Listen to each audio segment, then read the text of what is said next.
Hello, everyone. Welcome back to another short sort of news video. It was going to be an episode review, but the audio quality on it was terrible. So hopefully the one on this one will be fine. If not, then you'll never see this. So it doesn't matter. But there'll be a delay in getting our next episode review out just because of that. So in the meantime, you get this. Since we last sort of did a bit of news, which is probably around the trailer, there's been a few announcements really. One thing we knew of. A couple of speculation bits, and one thing that we were kind of aware of, but we're just waiting for confirmation. So the first thing that we'll talk about then is the new behind the scenes show that's coming out. Finally, Doctor Who Confidential has regenerated once again and is returning to our screens, hopefully in a coherent face. And it's been a while since we've had a Doctor Who after show, like a thing where fans can go afterwards. And it's all the rage in America to do after shows, all this kind of thing. Yeah. But obviously, Doctor Who Confidential was a show that I think ran until end of series 5. I don't know if it was in series 6. There's one for series 6. That was the last one. Okay, so it ran till the end of series 6, although they condensed it, I think. And kind of effectively, the budget just eventually got smaller and smaller and smaller until it was cancelled. Yeah. But with the 60th anniversary, they've clearly felt that this is the right time to bring back a show that a lot of fans, I think, have been asking for. I think a lot of people have missed sort of that behind the scenes stuff. And yeah, we've had things on YouTube and all that stuff on social media, but I think having it produced and pulled together in a nice format that sort of focuses on the one episode is good. So they've announced Doctor Who Unleashed. And they've got an amazing logo to go with it. Which, yes, if you haven't seen the logo, go and check it out. It's effectively the new Doctor Who logo, but with a nice little pink Unleashed written underneath it. Which certainly is a choice. Yes, I don't know how to explain it. It doesn't look great, if I'm honest. I'm hoping that they might change it by the time the show actually comes out. But they've announced that this will after every episode of Doctor Who. They've just said every episode of Doctor Who, so they've not said just the 60th or for the next series. So it's indefinite, I guess, this show. After every episode, you can go to BBC Three or BBC iPlayer and watch the behind the scenes show, similar to what you could do back in 2009, 2010. Turn over straight away, which is great. It's good that it's on iPlayer because that means people that maybe watching late or watching behind can just watch it straight away. Most things go onto iPlayer anyway with BBC. I've not seen anything about this going on to Disney Plus. They didn't announce anything on that. I don't think in their announcement. So I don't know whether it is going to go to America or not with the rest of the world, or whether they've just not announced it at this time. I don't know. What do you think of Doctor Who Unleashed? Are you excited to see the behind the scenes stuff back again? Yeah, I'm looking forward to it. I tuned into Confidential quite sporadically. I wasn't like an avid viewer by any means. But it's always exciting, I think, to get kind of little hints and glimpses, pertaining to the individual episode and stuff. And particularly for the 60th specials, I think that'd be really cool to get some of that insight in there. And it's more so nice just get, I think one of the first things we knew about this new era was that this sort of show was coming back. So to finally get some confirmation and, a logo and a host and a behind the scenes picture of David Tennant laughing his ass off. It's nice to kind of be like, we've made it. We finally got that announcement. So yeah, it has been a long time coming because, the hashtag save confidential or whatever it is, has been going for quite some time. And yeah, it's definitely a very kind of beloved part of the fandom, certainly back then anyway. And yeah, I am intrigued to get some behind the scenes nonsense again. The iconic David I bought cake, for instance. Woohoo! Little moments like that I have always enjoyed for the memes, and to see what clips are going to go viral in the Doctor Who fandom this time around with Doctor Who Unleashed will be very exciting as well. So yeah, I think it makes sense to do this kind of thing again and bring it back. I think I am one of many who kind of got interested in like acting and production and stuff like that from Doctor Who. I imagine Doctor Who Confidential did play quite the role in getting people interested in that side of things when they were kids. So to see that return and probably inspire a whole new set of people, and you know, I think they have like the behind the scenes stuff on like the Marvel movies and stuff like that. They do like a documentary on them when they go on Disney Plus. So you know, it's still very much got a place in 2023 and beyond. You know, there's still definitely that demand for it. So I think it makes all the sense in the world. It's cool to get more Doctor Who-ness from the behind the scenes thing, and yeah, I am excited to see, you know, how long each episode is going to be and stuff like that. It's got to be pretty substantial because it's going on BBC Three and obviously going on iPlayer and stuff. So I am excited about that, and to see, you know, the host be a big nerd about Doctor Who, I would imagine. So yeah, I think it's a very safe and solid and wanted decision to kind of have this sort of show again. And I am looking forward to checking it out whenever it arrives, probably next month. Yeah, I would imagine. Since we're now in October. After the next 60th. Yeah. Oh my God, the 60th we are. next month. We can say that now. God. Oh, God. Finally. That's madness, that is. Yeah, a month to go. Yeah, I mean, the only thing left to come back from sort of Russell's first era is the Doctor Who experience. So let's get working on that, guys. Let's put that back together, please. Yeah, what did they call it then? It was Doctor Who Up Close or something. Yeah, because it wasn't even. It became the experience in 2010. Yeah, so there's a while yet to go until we. It's got that's got to be the next thing, surely. I mean, Russell did hint about it in the latest Doctor Who magazine. He was like, you know, when he was sort of parodying a fan, he was like, "Oh, bring back the experience." So he's aware. Just need to find the right place. The experience only shut because people put the rent up too much because they're arseholes. Yeah, exactly. So if they find the right spot, I'm sure that's like a nailed on thing to bring back. Yeah, and they've done a couple of like museum tours, museum exhibits in various places. So I imagine they're testing the waters to see what they can kind of get away with putting in certain museums. So it wouldn't surprise me if it becomes a permanent fixture in some kind of format at some point, which would be nice because it is 60 years, and it's very strange that it's a show that's been going on that long and there's not too much that you can go and experience about it. Like you know, if you think about Star Wars and Star Trek and shows that have gone on and franchises that have gone for so long, there's so much you can do outside of just watching it. Whereas Doctor Who doesn't seem to have too much of that, which is surprising considering its popularity and its length. But who knows? You know, Russell did promise more stuff in November. You know, loads of stuff going to be announced. So maybe a Doctor Who game, maybe a new experience. All on the wish list, at least. But this is one that I think a lot of people will be ticking off and being like, "Thank God we've got this back." Because you know, a lot of the behind the scenes stuff they did for the Jodie's era was quite fun and quite entertaining, but I don't think it was necessarily consistent. It wasn't, you know, there wasn't a consistent time where you'd find it. Sometimes it'd be right after an episode, sometimes it would be halfway between them. You know, there wasn't always that consistent place and where people can find it. So it's good that this exists now, and maybe we'll get more outside of that as well, which wouldn't surprise me because their YouTube channel I think gets quite a lot of views. So. Makes sense. The other thing that was not announced this week, but recorded this week was the I think it's the Doctor Who at 60 musical event or whatever they want to call it. I'm not sure what it was called. Yeah. Just Doctor Who at Music 60th Doctor Who at 60th music show on Radio 2, and it's coming out in 15 days, 2 weeks. 2 weeks today it'll be out. The 15th of October. They announced it a long time ago that you could get tickets for it. So it's not necessarily brand new information. However, what is new information is the knowledge that at the show they performed the new theme tune, which will be in the 60th, as well as the piece of music for the 15th Doctor and for Ruby Sunday. I have not listened to any of these. I was almost caught by the TikTok algorithm this morning when it put it up, and I quickly swiped away. I was like, "Oh no!"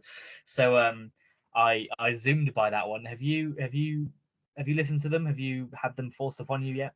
No, I haven't even seen a whisper of them. Thankfully, I'm staying away. I mean, I barely go on TikTok anyway, to be honest. So I avoid that danger.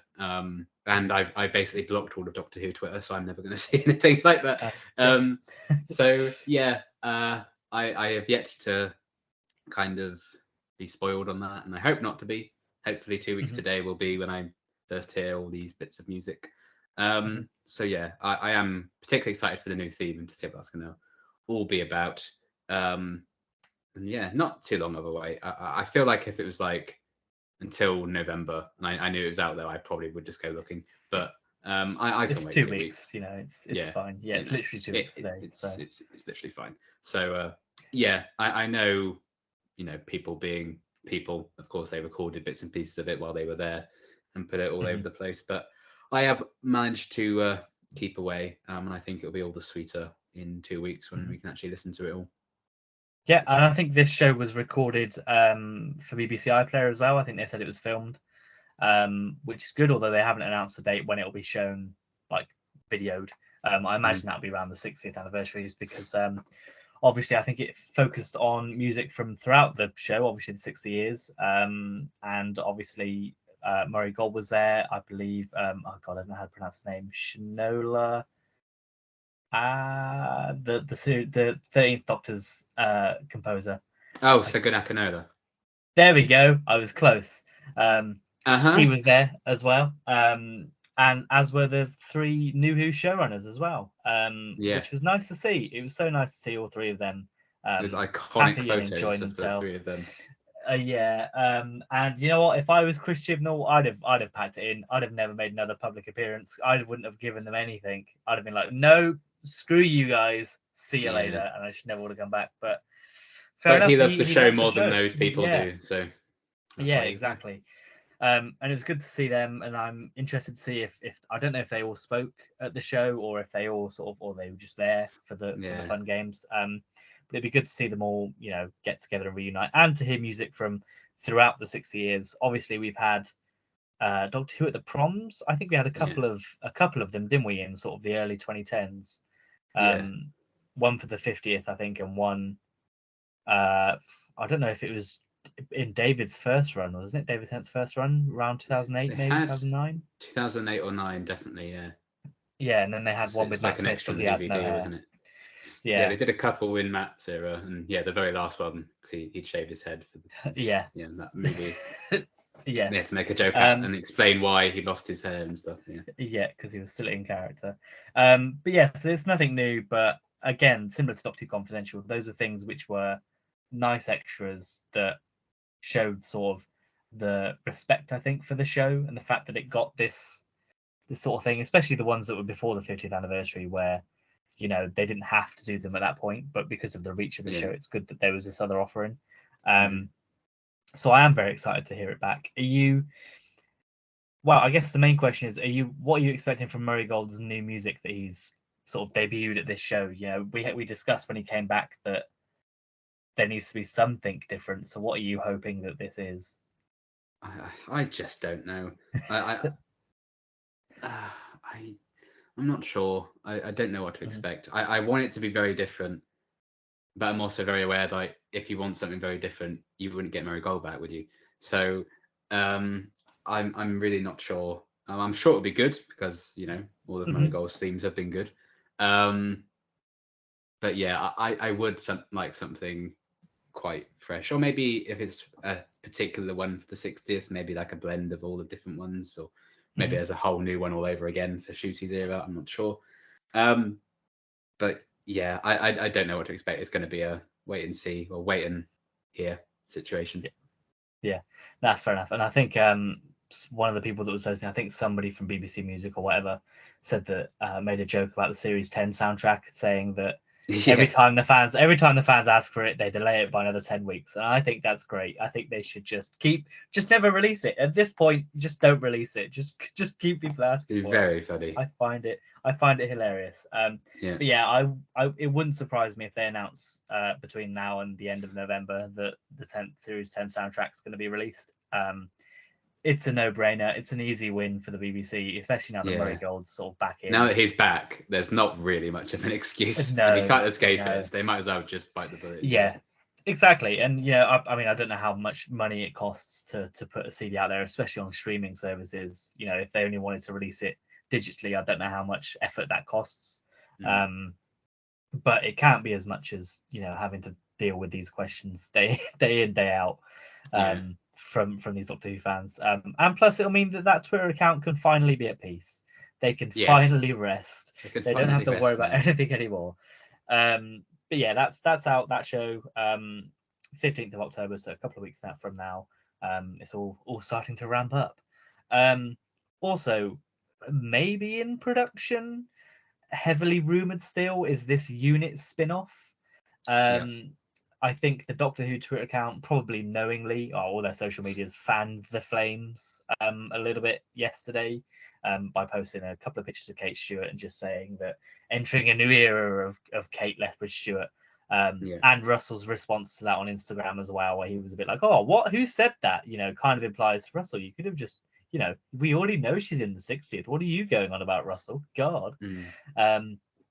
So it kind of makes sense for this unit spin-off to happen. I think, no disrespect to Gemma Redgrave, but she's not an expensive actor to get in for a show. I don't think, if you think of like all the Doctor Who guest actors they could bring in for it, I think she's probably down on the cheaper end of things. If you think about, well, I mean, if you think about like some things you can just not say. And I know, but I'm just giving things like this. If you think about those other actors, Karen Gillan and Jenna Coleman, they've all sort of got, I would say, probably higher pay brackets, I think, which is why they don't return to the show normally. But somehow Big Finish can afford them. Maybe they've got a different bracket if it's audio only.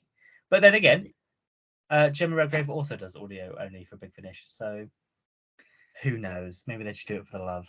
But yes, it wouldn't surprise me if she's back in. I think it makes a lot of sense for them to do not necessarily a cheaper budget, but definitely a sort of a show that won't require as much funding, similar to Sarah Jane and sort of the first series of Torchwood. Because you could say the same thing about John Barrowman back when the first series of Torchwood aired, is that he's the cheaper of the guest stars to get in. You wouldn't get Billy Piper to do a spin-off at the time. You wouldn't get Elizabeth Sladen to do a spin-off at the time. You would get Elizabeth Sladen to do a spin-off at the time. But they were doing one with Billy Piper, then decided not to. Yeah, well, there you go. But yeah, so it's interesting. Do you think this is happening? Do you think that it's pretty much a set thing now, or do you think they're just waving a red flag in front of all of us? I don't know if it's set in stone yet, but I think they're definitely toying with the idea of it. And I think having the big shiny new unit base in the 60th trade and everything, they're definitely, I think, laying some groundwork there. And maybe it's to build to a more constant unit presence, like a John Pertwee era kind of deal in the main show, or it's to do like a spin-offy thing. So yeah, I wouldn't at all be surprised if they announce it. Obviously the rumors were heavily going around not too long ago, and obviously this is now ramping them back up again. And a lot of the rumors about this era have proven to be true so far. So I wouldn't be surprised if it's something that comes into fruition. And yeah, I guess we'll have to see how that all goes. And I could easily see like the 60th or her appearance in series 14, maybe even being like backdoor pilots to a series, and they're just waiting for those episodes to air so they can announce it. Maybe. Yeah, that wouldn't surprise me. I don't think they necessarily need to, because it's not like she's a new character. I think they could announce it now and still get the same, whatever. But maybe there's other things that they want to test in. There might be other main casts that will be in the 60th. Yeah. And, Bonnie Langford could be a main character in it, and they want to see how the response to her is first and stuff like that. Yeah, and they, especially with Osgood making no appearances, that's slowly being recognised on Twitter, where people are like, where's she gone? So, I think that could be a fun first series for the unit thing. That she's gone missing or whatever, and they've got to find, do a whole thing around. They've got to track her down, etc., which they might do. But yeah, I think that'd be interesting. Are there any other Doctor Who spin-offs that you'd want to see in the future? What's your dream one if you had to pick one? I don't know. Dream one. See, I'm kind of boring, and I'm just happy with the main show because I'm kind of bored of loads of spin-offs and multiverses and all that nonsense now. Like I'm just But it's tired of it. free, this one. You don't need to worry about paying an extra subscription service to it. You can Well, just watch even BBC iPlayer. so, it doesn't mean it's good. Yeah. Um, Yeah. So, oh God, what would I want? What would I You genuinely want? wouldn't want a Clara and me spin-off? No. Okay. Oh, all right. I would like a Clara spin-off, but Not I'm with happy me, with. no. I'm happy for me to stay away. I don't mind me, but yeah. Oh, It probably would be a Paternoster Gang one, to be honest. yeah. It's a think basic that's answer, fair. but I think it's a basic for a reason. Not a River Song one. I think River Story's done. Yeah, but this is the thing: is you wouldn't need to put the Doctor in it. It could be you wouldn't have to worry about disrupting. Yeah, start but they and the can't end. You could just resist have it. They couldn't I resist know. it for long. You wouldn't want Class Series 2? You know what? I would be willing to give No. Class a go. Oh God. It was a very I don't interesting know. ending. Yeah. There was more good things about Class than bad, but I think again it's just been too long now. I think so. Yeah. And they I started think doing that's sequel fair. stories in Big Finish, so they're telling that, that story. It's fine. Torchwood Series 5 or a Torchwood spin-off? I couldn't be less interested in Torchwood anymore. No, I'm not gonna lie.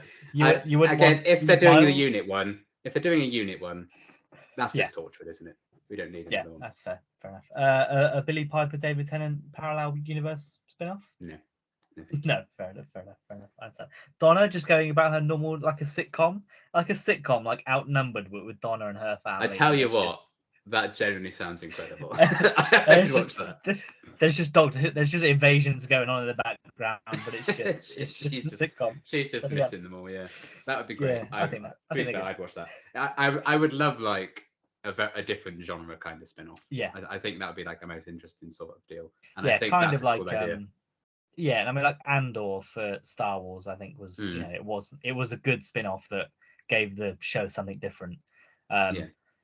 You could do that with Doctor Who, and there's no reason why you can't make it, a 15 rated show again. They did that with Torchwood, so there's all kinds you could go for. But I think it has to be a kind of targeting an extended demographic from the first show. I think would be wise, like Sarah Jane and Torchwood did, and Class maybe tried to do, but I don't really know what the demographic for Class was other than teen. I think it was more teenagers, wasn't it? Just teen, and that didn't quite work. But never sadly, mind. Not quite going their way. Maybe next time. Sadly, if David or Matt were still the Doctor and they did Class, it would be a lot more popular because the teens would have watched it. Yeah, I think annoyingly, that's but that's the sad truth of it, I think. Yeah, you're not wrong, and that's why they didn't do any more afterwards, which is a shame because as you mentioned, it definitely ended on an interesting note. So if you've not seen Class, it's on BBC iPlayer. You can go and watch it. I think we should do a rewatch of it. I think we can do. We can probably do it. Yeah, we could probably do a reaction to it because it's been a while since I think either of us have probably seen it. So I think that would work. But yeah, in terms of other things that have sort of happened recently, today, literally probably about an hour ago, Doctor Who kicked off their theme of the month, which was foes. So we'll see how many posts they do about this one. All 3 posts this month. Get ready, folks. Yeah. But the little graphic gave a sort of a full body look at the Wrath Warriors, which is the first time because we've only really seen them from up close or from sort of a shot down like angle. I think most of it was okay, but I did a bit of a double glance where I went, what monster is that? What is that? I was like, oh, it's a Wrath Warrior. Because he's got his gun, but he's also looking like he's wearing a little like tarpaulin burlap sack bag. I think he's got some knee pads on him. Yeah, and he's got pads all over his legs. One like weird hand that's not in the gun, and another one that's in the gun. I think it's fine. I think for what's probably going to be a villain in just one episode, I think fine. It's good that they've put sort of some budget into it, and it's a physical costume. What do you think of it as our first official sort of proper look at him? I just think he's a freaky little guy. I like him. Yeah. I don't know much about the Wrath Warriors, so I am excited to see their presence in the 60th. But yeah, they're it's like a weird bug turtle thing. Yeah. Very Ice Warrior-esque kind of Yep. deal to them, with the big red eyes and the whole green deal. But yeah, I think they look cool. I wouldn't be surprised. They're probably going to be a big part of the marketing going forward for the 60th, and wouldn't be surprised if there's a little Wrath Warrior toy for Christmas on the shelves. So they're probably going to be pushing that as Yay. well, which is why it's maybe front and center in that foes image that they posted. But yeah, it's a fun kind of contrast to like Beat the Meep and the Toy Maker, I think, as a race to include in the 60th. So there's certainly a place for them. I think it looks interesting from that kind of image of them. Obviously, seeing them in the show, I think, is going to be the real decider. So yeah, we'll wait and see. But there's plenty of weird bug-eyed monsters in Doctor Who. That's literally what they do. That was literally the pitch, was like bug-eyed monsters way back when. So yeah, I do enjoy the fact that Sidney Newman would hate that because he didn't like his bug-eyed monsters. But they ended up being what made Doctor Who popular. What a way to celebrate the 60th anniversary of the show, to piss off the original creator. So yeah, I think they look like if you put Doctor Who monster into a generator thing, something like a Wrath Warrior would come up. So I think they fit very succinctly into Doctor Who, and I do look forward to seeing them be weird bug police people. Yep, I think that's fair enough. And the last thing we're going to talk about today, the Doom has died, I'm afraid. Big F for Doom. If people don't remember, which is fair enough if you don't, Doomsday started earlier this year. It was this year, wasn't it? Yeah. And the planned end date for Doomsday was supposed to be 30th of September. That's passed, and there's been no news. Yes. Not surprising, I don't think. I think they probably, maybe they didn't want it to cross into October because they were like, we're going to be doing more stuff with the main show, and they might have wanted this to finish. But I don't know. I'm not sure how I feel about Doomsday. I think for me, it's probably a fair enough point to say that it's another failed multimedia experiment for the show. Yeah. I think Time War Victorious was more successful, if not a little bit more convoluted. So I think what they did with this one in trimming down where you could get the content, I think was successful. You only have to get a few audio adventures, a book, some comics. That's fine. I just think it was the wrong time. It was not an interesting premise to start with. And there was no money in it. Though, yeah, there was no budget. Every video they did every month was in the same location, despite her saying that she's somewhere else. And it's no slight on, I think it's Suze Kemper, who I think is the actress that plays Doom, because by all accounts she's she's fine, she's good in it. I think she's been all right in the audios that she's been in. So maybe a different time. Maybe if they'd introduced her as a character in the show first before this. I think they tried to do something new, and fair enough. They should keep trying to do new things and keep experimenting with these kind of things. I just think it needed more commitment to it. Yeah, I think they sort of half baked it, and maybe that was because it was a thing that was started before Russell came in, and he sort of went, I don't really want to do that, and so they kind of just had their budget stripped and had to do whatever. Maybe there's an element of that involved. Obviously, the only thing I've read is the Extraction Point book, which have you made any progress on? I gave up on it. Yeah. I have to give it back to you. I'm sorry, I couldn't do it. Yeah, no, that's fair enough. And I mean, yeah, for me, it was probably one of the poorer Doctor Who books I've read, which is a shame because it's marketed, its cover with the Ninth Doctor, the Second Doctor, the Slitheen. I was like, oh my god, it just didn't land for me. I think much like most of the stuff, it just didn't land for anyone. What are your takeaways from Doomsday event? Just stop trying to make it happen. I think this multimedia thing, it's an infinitely better idea than the execution of it can ever possibly be. I just don't think enough people will ever care about it. I don't think, certainly in the current climate crisis we're having, there's people just aren't going to spend money to get everything in this, and the fact that they're not even doing that when it's significantly less for Doomsday compared to Time of Victorious as well. I think they just need to go back and rework the idea a bit and try again, maybe in a good few years rather than anytime soon. Yeah. I do think it just was doomed from the start. You Nice. know, I don't know. I think just the character themselves of Doom, I think keep the personality and everything as she is and the casting as it is, but maybe not say, oh, this is the world's greatest and deadliest assassin, because I just don't believe it. I couldn't take Yeah. her seriously. No. And she didn't need to be that and be sold as that as a character for the story to be what it was. No. So I'm just like, this is silly right from the off. And yeah, the announcement video and everything, the fact that they did a tease the day before didn't help. I think it was hyping people up, and then it was a 50p budget video with a shit costume and a bad green screen background, to be frank. And sadly those videos never got better. And they're trying to include the doctors in it, like, oh, which one's it going to be? And then they're literally blink and miss it whenever they're in it anyway. Even in books where you can afford to just have them be a main part, they just refuse to for some reason. So yeah, I think it was not the finest thing they've done. But hopefully it will be a lesson going forward to just maybe stop. Yeah, and I think if the comics were like just volumes and they came out as volumes, not individual comics, I might have picked them up a bit more. Yeah, they're doing that now, and like they. Yeah, and that's what they did with the Time of Victorious again. I was like, just put them out as volumes first of all. I don't know what you want to do, but just do that. It's just easier.